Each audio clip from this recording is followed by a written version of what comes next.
Dave Durson set the scene with a hangman's chair climbing into bed with a revolver.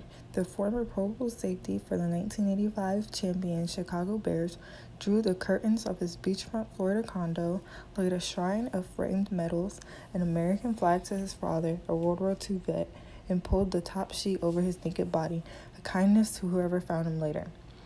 On the dining room table were notes and a typed-up letter that were alternately intimate and official, telling his former wife where his assets were and whom to get in touch with to settle the affairs. This quote by Solotaroff is about Dave Durson, a Pro Bowler and a two-time Super Bowl champion who committed suicide at the age of 50.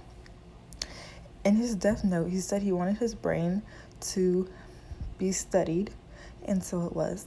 Later on, it was confirmed that David was diagnosed with CTE, a brain trauma that is most likely linked to many football players. During the game, many injuries can happen.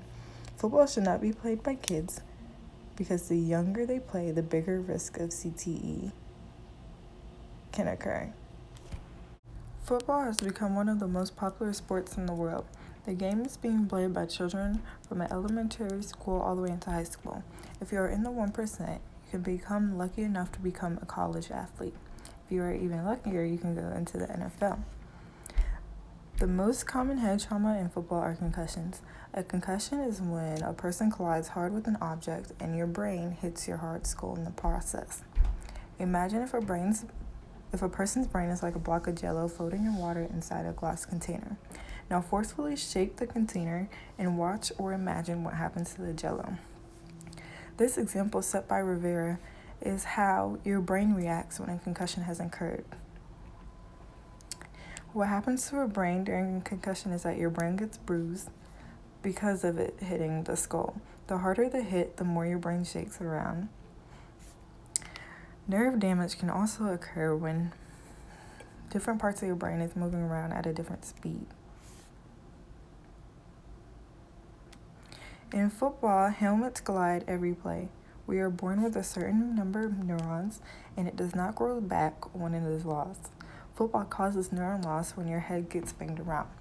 The probability of a concussion to occur is very likely when a player is running full speed into another person.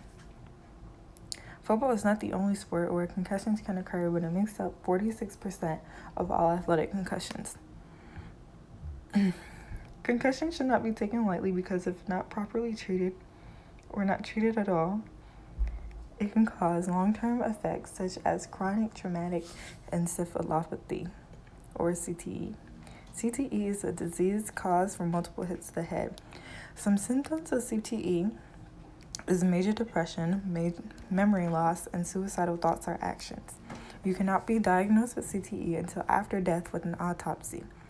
87 out of 91 players who have died and received an autopsy have been said to have CTE. But it is not just professional football players who have died from this disease.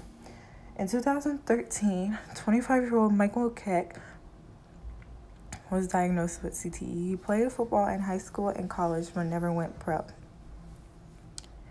In 2012, former Kansas City Chiefs player Jovan Belcher murdered his girlfriend and committed suicide at the age of 25.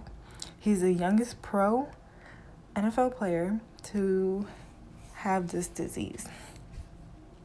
According to Peter E. Voss, the brain is not fully developed until the age of 25. Even after the brain develops, a concussion can damage a vital part in the brain. So, imagine a 6-year-old kid banging heads with another child. These children still have 19 more years for their brain to fully develop. The game of football should not be played by kids. This game is very dangerous and can cause damage to the brain and could affect them long-term with CTE if a player takes multiple hits to the head in their football career. Let the child grow up so they are able to know the risks of playing football. Let them make their own decision to play or not. Football does not last forever, so don't cut a life short over a game.